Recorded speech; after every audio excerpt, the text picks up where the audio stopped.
ભરૂચ નર્મદા સહિત આદિવાસી વિસ્તારોમાં શિક્ષણની જ્યોત સળગાવનાર સ્વર્ગસ્થ રત્નસિંહજી મૈડાના વારસાને યાદ કરવા અને આજની પેઢી પણ તેમની કામગીરીને જાણે એ માટે રત્નસિંહજી મૈડા મેમોરિયલ એવોર્ડની સ્થાપના તેમના પૌત્રી વિરાજકુમારી મૈડાએ કરી હતી। તેમણે રાજપીપળાના યુવરાજ માનવેન્દ્રસિંહ ગોહિલ તથા પૂર્વ સાંસદ અને મહાભારતના શ્રી કૃષ્ણ નીતિશ ભારદ્વાજ અને નીરજ પટેલ સહયોગ કરી રહ્યા છે। આ એવોર્ડનો ઉદ્ઘાટન સમારોહ 12 એપ્રિલના રોજ હનુમાન જયંતિ નિમિત્તે મુખ્યમંત્રી ભૂપેન્દ્ર પટેલ અને અન્ય મહાનુભાવોની હાજરીમાં રાજપીપળા ખાતે યોજાશે। આ પુરસ્કાર દર વર્ષે આદિવાસી સમુદાયના ઉત્કૃષ્ટ વ્યક્તિઓને એનાયત કરવામાં આવે છે। પસંદગી પ્રક્રિયાનું નિરીક્ષણ વિરાજકુમારી મૈડા, રાજપીપળાના અગ્રણી માનવેન્દ્રસિંહ ગોહિલ અને અભિનેતા ભૂતપૂર્વ સાંસદ ડોક્ટર નીતિશ ભારદ્વાજ સહિત એક પ્રતિષ્ઠિત પેનલ દ્વારા કરવામાં આવશે।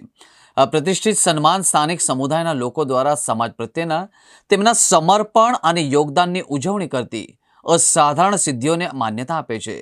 મુખ્યમંત્રી શનિવારે સવારે 9:30 વાગે હેલીપેડ પર આવશે અને ત્યાંથી દાદાના સ્ટેચ્યુ પુષ્પ અર્પણ કરી અંબુબાઈ પુરાણી મહાવિદ્યાલય ખાતે આવશે અને કાર્યક્રમમાં હાજરી આપશે।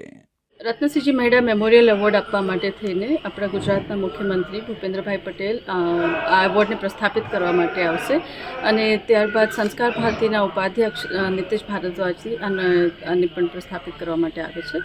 આપણે 2 એવોર્ડીઝ છે ભારત દેશમાંથી આવે છે અને મને ખૂબ ગર્વ છે કે આનું સૌથી પહેલાં ઘરની દીકરી ને રત્નસિંહજી મૈડાની પૌત્રી તરીકે મારું સૌભાગ્ય છે કે આ મેમોરિયલ એવોર્ડ માટે હું જાહેરાત આપું છું।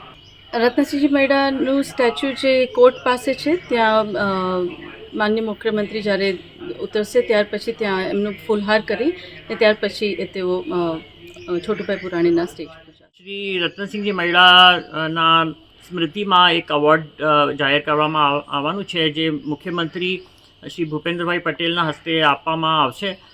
એમાં હું એટલે સાથે જોડાયો છું કેમ કે મારા દાદા મહારાજા રાજેન્દ્રસિંહજી તરફથી શ્રી રત્નસિંહજી મૈડાને શૈક્ષણિક ક્ષેત્રમાં વિકાસ કરવા માટે એમને અહીંના મહેલો, જમીનો ને બધું ઘણું બધું દાનમાં આપેલું કેમ કે એમને લાગતું હતું કે અહીંના ટ્રાઇબલ વિસ્તારમાં લોકોને જે શૈક્ષણિક ક્ષેત્રમાં જે વિકાસ થવું જોઈએ તે નથી થઈ રહ્યું ને એમને સમર્થન આપ્યું અને સપોર્ટ આપ્યું જેથી કરીને આ સેરેમનીમાં પણ હું આ વિરાજબેન મૈડા જે એમના પૌત્રી છે એમને હું મારો સપોર્ટ આપું છું અને આ કાર્યક્રમમાં ભાગ લેવાનો છું।